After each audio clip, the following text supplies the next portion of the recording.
नमस्कार दोस्तों, स्वागत है आपका स्टडी विद नील में। आज के वीडियो में जो बात करने वाले वो है राजस्थान ग्राम विकास अधिकारी की जो वैकेंसी आई थी उसके बारे में बात करने वाले हैं, यानी कि विलेज डेवलपमेंट ऑफिसर की वैकेंसी के बारे में।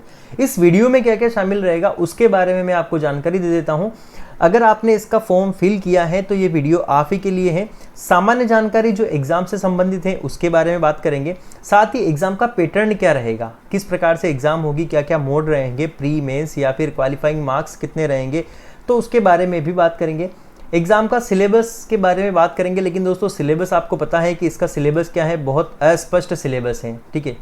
तो फिर भी इसके बारे में बात करेंगे कि आपको किस प्रकार से पढ़ना है और कहाँ से पढ़ना है और क्या पढ़ना है, इसके बारे में बात करने वाले हैं। तो दोस्तों कैसे पढ़े और तैयारी करें इसके बारे में बात करेंगे। चलिए बिना किसी देरी से शुरू करते हैं आज का वीडियो। सबसे पहले बेसिक से इन्फॉर्मेशन देख लेते हैं। आपको पता है कि इसके लिए पोस्ट क्या कर दी गई है, 3896 पोस्ट इसके लिए टोटल कर दी गई है। साथ ही दोस्तों अगर इसके एग्जाम के डेट की बात की जाए तो 27 से 28 दिसंबर 2021 को 2 चरणों में एग्जाम होगी। क्लियर है, 27-28 दिसंबर 2021 को 2 चरणों में एग्जाम होगी, यानी कि इसका एग्जाम जो है ज़्यादा दूर नहीं है, केवल 2 महीने आपके पास पड़े हैं।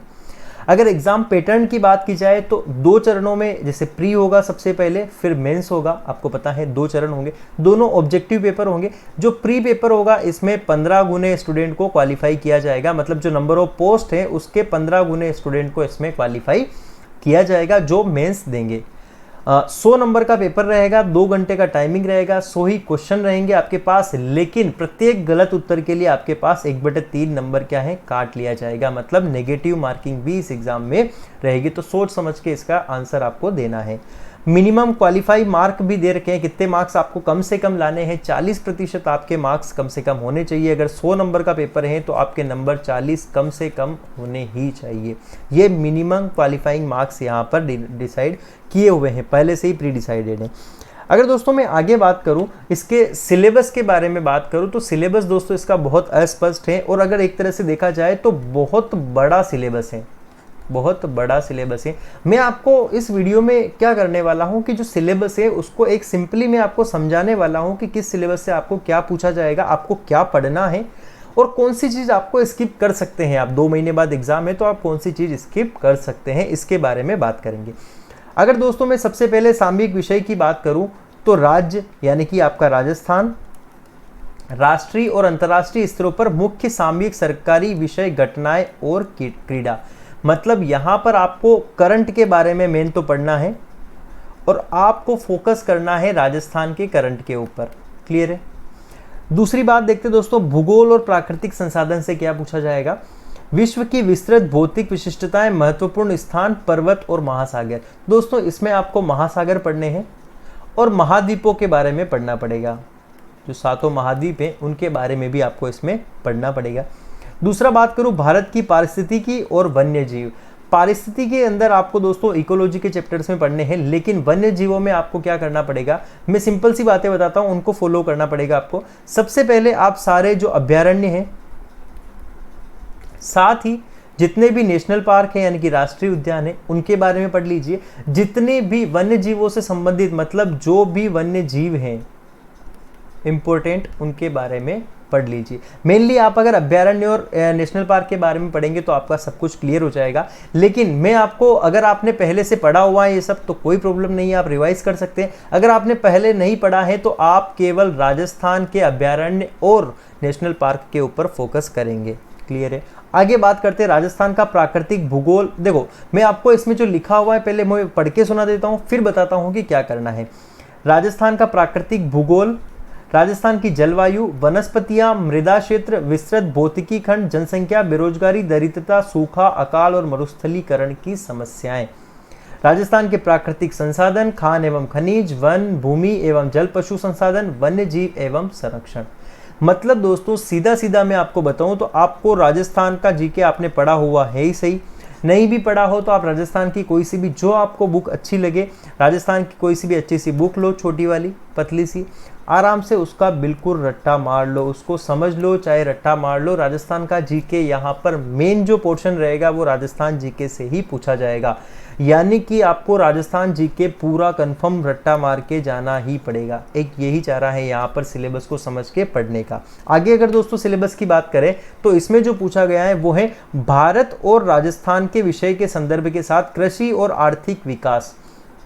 यहां पर दोस्तों मैं फिर आपके सामने एक फोकस करना चाहूंगा राजस्थान के ऊपर। भारत का जो आप अगर भारत के संदर्भ में कृषि और आर्थिक विकास पढ़ोगे तो उसका सिलेबस भी ज़्यादा रहेगा, लेकिन आपको मेनली जो फोकस करना है वो राजस्थान के संदर्भ में आपको फोकस करना पड़ेगा। अगर आपने पहले से पढ़ा हुआ है सब कुछ तो आप रिवाइज नो डाउट कर सकते हैं आसानी से, लेकिन अगर नहीं पढ़ा हुआ है तो आपको मेनली अभी राजस्थान के ऊपर 2 महीने के लिए फोकस करना है। आई एम श्योर, और आपको भी एग्जाम के बाद पता लग जाएगा कि राजस्थान का वेटेज कितना रहता है एग्जाम में। जो इसकी वैकेंसी जो दोस्तों पहले आई थी तो उसमें भी यही था कि राजस्थान का वेटेज जो था वो थोड़ा सा ज़्यादा था। अब राजस्थान की खाद्य, ये सारी चीज़ें आप पढ़ लेंगे। जनजातियाँ और उनकी अर्थव्यवस्था, जनजातियों के बारे में आपको उस बुक के अंदर मिल जाएगा, किसी भी बुक को आप खरीदोगे तो उसमें मिल जाएगा, और जनजातियों के बारे में विशेष रूप से आपको पढ़ना पड़ेगा।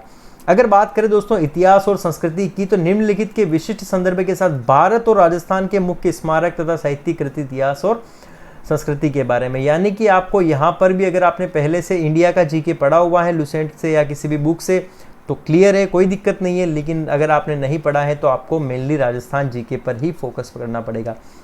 यानी कि दोस्तों अब तक का जो मैंने सिलेबस बताया है उसमें आपको राजस्थान जीके पर फोकस करना है। ये सारे टॉपिक जो दे रखे हैं वो आपको राजस्थान जीके के लिए कवर करने हैं।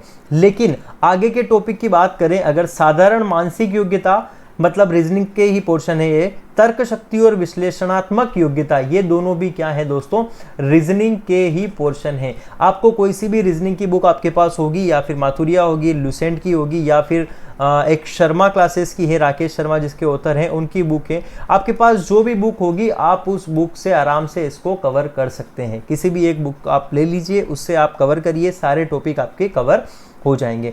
अब दोस्तों अंग्रेजी, हिंदी और गणित 10वीं कक्षा स्तर की आपको पूछी जाएगी। आपको अगर बेसिक इंग्लिश का नॉलेज है तो आपको कोई दिक्कत है, नहीं है तो भी आप इसे स्किप कर सकते हैं। इंग्लिश का इतना पोर्शन नहीं आएगा, आप उसके लिए पूरी इंग्लिश की ग्रामर पढ़ने नहीं बैठोगे, तो ये आप अभी 2 महीने के लिए स्किप कर सकते हैं। लेकिन अगर आपने पहले पढ़ा हुआ है या फिर आपका नॉलेज अच्छा है तो आप एक बार इसका रिविजन मार सकते हैं। हिंदी की बात करें तो हिंदी जो जनरल लेवल की आएगी उसके बारे में आप पढ़ सकते हैं। गणित आप किसी भी बुक से, माथुरिया या आर एस अग्रवाल से आप पढ़ सकते हैं, लेकिन आपको पढ़ना ज़रूर पड़ेगी थोड़ी बहुत, क्योंकि ये जो गणित है ये आपको इन दोनों पोर्शन में भी कहीं कहीं देखने को मिलेगी। अब बात करते हैं राज्य, जिला, तहसील और पंचायत स्तर पर राजस्थान में प्रशासनिक ढांचा। प्रशासनिक ढांचा का मतलब होता है कि अगर आप पंचायत स्तर से लेकर ऊपर नगर पालिका, नगर निगम और इस प्रकार से आपको लेवल बाय लेवल ऊपर चढ़ना है और इनके बारे में आपको डिटेल स्टडी करनी है। पंचायती राज के बारे में भी पढ़ना पड़ेगा, नगरीय व्यवस्था के हैं उसके बारे में भी आपको थोड़ा सा इसमें पढ़ना पड़ेगा, इससे भी क्वेश्चन पूछे जाते हैं। फिर है लास्ट टॉपिक है कंप्यूटर का बुनियादी ढांचा, यानी कि आपको बेसिक नॉलेज कंप्यूटर का होना चाहिए। मैं आपको इसके पहले और बता दूं कि इस वैकेंसी के लिए आपके पास कंप्यूटर का डिप्लोमा होना चाहिए। कंप्यूटर का डिप्लोमा कंपलसरी है इस वैकेंसी के लिए, और अगर आपके पास कंप्यूटर का डिप्लोमा नहीं है तो आपके पास डिग्री होगी कंप्यूटर की, वो भी चल जाएगी। डिग्री भी नहीं है तो आपका सब्जेक्ट होना चाहिए आपकी एजुकेशन के अंदर, अगर ये भी नहीं है तो फिर आप इस फॉर्म के लिए एलिजिबल नहीं हैं। तो ये आपको समझ में आ गया, यानी कि कंप्यूटर का बुनियादी ज्ञान मतलब बेसिक नॉलेज आपके पास या फिर होना चाहिए, साथ ही आपके पास बेसिक कोई भी बेसिक नॉलेज की डिग्री होनी चाहिए, बेसिक कंप्यूटर नॉलेज की डिग्री आपके पास होनी चाहिए, डिप्लोमा भी चल जाएगा। अब दोस्तों इसमें क्या पूछा जाएगा, इसमें बिल्कुल बेसिक सा पूछा जाएगा। आप कहीं से भी ऑनलाइन से, आप किसी भी टेलीग्राम चैनल से आप डाउनलोड कर सकते हैं। कंप्यूटर का जो पीडीएफ डाउनलोड करेंगे 30, 40, 20 पेज का, उसमें से भी आपका काम चल जाएगा, क्योंकि आपके पास दोस्तों मैंने जो भी यहाँ पर सिलेबस बताया है पढ़ने के लिए अभी वर्तमान में, वो आपके जो 2 महीने बचे हैं एग्जाम में उसको टारगेट करके बताया है। अगर आपके पास 6 महीने पहले से आप तैयारी कर रहे हैं, 1 साल पहले से आप अगर तैयारी कर रहे हैं इस एग्जाम की, तो आप इसमें सारे पोर्शन पर फोकस करके अच्छे मार्क्स ला सकते हैं। लेकिन अगर आपने तैयारी शुरू नहीं की है या फिर आपकी तैयारी थोड़ी कम है, तो आप 2 महीनों के लिए जो आपको बताया है उसके ऊपर फोकस कर सकते हैं। चलिए दोस्तों, बाकी जो भी अपडेट रहेगा इसके बारे में, एग्जाम के बारे में, एडमिट कार्ड के बारे में हम आपको बताते रहेंगे। साथ ही राजस्थान पटवारी के बारे में भी हमने आपको अपडेट दिया है।